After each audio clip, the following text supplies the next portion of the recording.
दोस्तों नमस्कार। मैं आज इस वीडियो के माध्यम से लोकसभा के स्पीकर माननीय ओम बिरला जी और राज्यसभा के सभापति माननीय सीपी राधाकृष्णन जी से एक अपील करना चाहता हूं।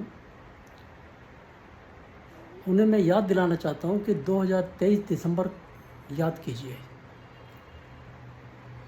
उस समय संसद की सिक्योरिटी ब्रीच के ऊपर विपक्ष ने इतना ज़बरदस्त हंगामा किया था कि संसद चलने नहीं दी थी और अंततः राज्यसभा के 51 सदस्य और लोकसभा के ओम बिरला जी ने स्वयं 95 सदस्य निलंबित किए थे पूरे सेशन के लिए, यानी कुल मिलाकर 146 सदस्य सस्पेंड किए गए थे। मेरा सीधा सा सवाल ये है कि वो कदम अगर तब उठाया गया तो अब क्यों नहीं उठाया जा सकता।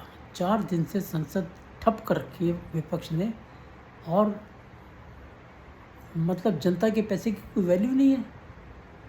हंगामा करते हैं आप उसको, संसद को पहले 12 बजे तक के लिए स्थगित करते हैं, फिर 2 बजे तक के लिए करते हैं, फिर पूरे दिन के लिए कर देते हैं। 4 दिन हो गए देखते हुए।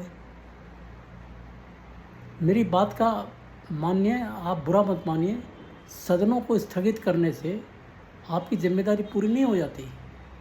बड़ी सिंपल सी बात है ये। आपके ऊपर सदन को चलाने की जिम्मेदारी है, दायित्व है, और उसे निभाने के लिए अगर कुछ सदस्यों को निलंबित किया भी जाना जरूरी है तो वो भी करना चाहिए। उसके लिए पीछे नहीं हटना चाहिए। ऐसे सदन स्थगित करने से तो सरकार का काम तो लटक जाएगा। सरकार का काम क्या मतलब, पब्लिक वेलफेयर का काम लटक जाएगा। कोई बिल पास ही नहीं होगा, कोई बिल काम ही नहीं हो रहा संसद के अंदर। मेरी बात, मैं फिर कहता हूँ, मेरी बात का बुरा मत मानिए। Your inaction and leniency is being treated as your weakness by the opposition, as if you are not performing you are not capable of performing your duties. ये बड़ी सिंपल सी इसकी व्याख्या तो यही होती है ना फिर, कि वो आप कुछ नहीं एक्शन ले रहे हैं तो वो कमज़ोरी हो गई आपकी। वो लोग समझते हैं आप कमज़ोरी दिखा रहे हैं। जनता के पैसे का 2.5 लाख रुपया 1 मिनट पर मिनट संसद की कार्रवाई पे खर्च होता है। 2.5 लाख रुपया, आप समझ लीजिए कितना करोड़ों रुपया खर्च होता है वो, और वो रुपया बर्बाद हो रहा है। ये तो शोभा नहीं देता। इसको कहीं तो रोकना पड़ेगा, कोई तो सीमा होगी। अब उस पैसे का नुकसान जो है कौन भरेगा उसको? जनता का तो टैक्स पेयर का पैसा जा रहा है ना, वो कौन भरेगा उसको? विपक्ष के सदस्य सदन के बाहर जाके धरना प्रदर्शन कर रहे हैं तो उनको बैठना दो, बाहर ही बैठने दो, फिर सस्पेंड करो उनको। जब 95 सदस्य आपने पिछली बार सस्पेंड किए थे, 95 इस बार कर दो, हो जाएगा काम। उधर 50-60 विपक्ष के सदस्य आप राज्यसभा में सस्पेंड कर दीजिए, 2/3 मेजोरिटी का टंटा ही ख़त्म हो जाएगा, हर बिल पास हो जाएगा। और ये इसमें मैं आपको बताऊं, कोई अलोकतांत्रिक चीज़ नहीं है ये। अगर संसद को लोकतांत्रिक तरीके से चलने नहीं दे रहे हैं तो उन सदस्यों को सस्पेंड करना कोई अलोकतांत्रिक कार्य नहीं है। That is a part of procedure of the parliament. मेरा आपसे करबद्ध अनुरोध है कि विपक्षी सांसदों की नंगई गुंडई अब सीमा पार कर गई है, सहनशीलता की सीमा पार कर गई है, और इसलिए अब उन्हें आने वाले सोमवार को निश्चित रूप से सस्पेंड कर दीजिए। अगर वो फिर हंगामा करते हैं तो बेशक पहले उसके आप राज्यसभा के जो विपक्षी नेता हैं खड़गे जी और लोकसभा के विपक्षी नेता हैं राहुल गांधी, उन्हें बुलाइए और बुला के उनको कहिए कि आप विपक्ष को संभालिए, क्योंकि वो विपक्ष के नेता कांग्रेस के नहीं हैं, वो पूरे विपक्ष के नेता हैं।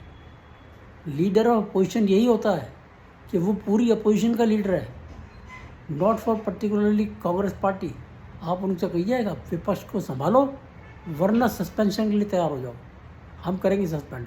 फिर हमें आप दोष मत देना हमें। और अंत में एक विनती और है मेरी,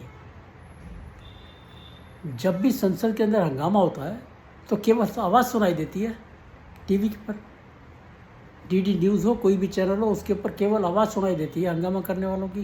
क्यों? हंगामा करने वालों के चेहरों को फोकस किया जाना चाहिए, लोगों को पता चले कौन है जो संसद की कार्रवाई को व्यवधान डाल रहे हैं। उनके चेहरों को पूरी तरह से फोकस करना चाहिए, एक एक को फोकस करो, मत छुपाओ उसको। क्यों छुपाया जाए? वो जो बेशर्मी दिखा रहे हैं संसद को व्यवधान डालने के लिए, तो सरकार को भी चाहिए, दूरदर्शन को चाहिए, उनको फोकस करें, उनको एक्सपोज करें कि ये लोग हैं। देखो अपने आप, कुछ तो अपने आप ही चुप हो जाएंगे जब फोटो लगाने लगेंगे टीवी में, अपने आप चुप हो जाएंगे। और ये काम जो है ये हर सत्र में होना चाहिए। मेरे को देखते हुए 12 साल हो गए, 12 साल जब से मोदी जी की सरकार बनी है, कोई संसद सत्र बिना हंगामे के चला ही नहीं है। चलता है, एक हफ्ता हंगामा करते हैं, उसके बाद बैठते हैं, फिर बात करते हैं, फिर संसद चलता है, फिर भी हंगामा करते रहते हैं। और पर्टिकुलरली प्राइम मिनिस्टर मोदी की स्पीच आप कोई भी देख लीजिए, किसी स्पीच को पूरी तरह से विपक्ष ने नहीं सुना है।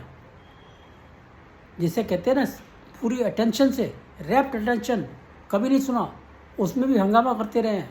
ये कहाँ का तरीका है? देश का प्रधानमंत्री, 140 करोड़ लोगों का प्रतिनिधि बोल रहा है, आप उसको बोलने नहीं दे रहे। ये फिर वही वाली बात आ जाती है। ये अगर स्पीकर और राज्यसभा के सभापति ऐसे ही चलते रहेंगे तो वो ऐसे हंगामा करते रहेंगे। You are actually encouraging them to do so. ये कहने से बात नहीं बनती कि संसद नियमों से चलेगा, आप बैठ जाइए, आप ये करिए, वो करिए, शोर मत कीजिए, बीच में मत बोलिए। ऐसे काम थोड़ी चलता है। अब हद पार हो चुकी है, लठ बजाइए। और मैं आपको निश्चित रूप से बताता हूँ, अगर आपने परसों मंडे सोमवार को इन लोगों को सस्पेंड कर दिया तो देखिए पब्लिक आपकी पीछे खड़ी होगी। लोग इंतज़ार कर रहे हैं इस चीज़ का। आप सस्पेंड तो कीजिए। बस मेरे को इतनी अपील करनी है, आप कृपया इसके ऊपर ध्यान दीजिए और फर्म एक्शन लीजिए। फर्म एक्शन इज़ रिक्वायर्ड, उसकी बहुत ज़रूरत है। देश के लिए ज़रूरत है, देश को ज़रूरत है। आप इसमें हिचकिचाइए मत। आप ये मत सोचिए कि कल के आपके ऊपर दाग लग जाएगा, ये आपने इतने लोग सस्पेंड कर दिए। क्यों ना करें? उतने लोग अगर हंगामा कर सकते हैं तो उतने लोग सस्पेंड भी हो सकते हैं। तो मेरा आपसे, आप लोगों से भी अनुरोध है कि आप इस वीडियो को ज़्यादा से ज़्यादा लाइक कीजिए, शेयर कीजिए और मेरे चैनल को सब्सक्राइब कीजिए। और इस वीडियो को जितना ज़्यादा शेयर करेंगे, ये बात ओम बिरला जी तक और राधा कृष्ण जी तक जरूर पहुँचेगी। आप इसलिए उसको ज़रूर शेयर कीजिए। नमस्कार, जय श्री राम, भारत माता की जय, वंदे मातरम।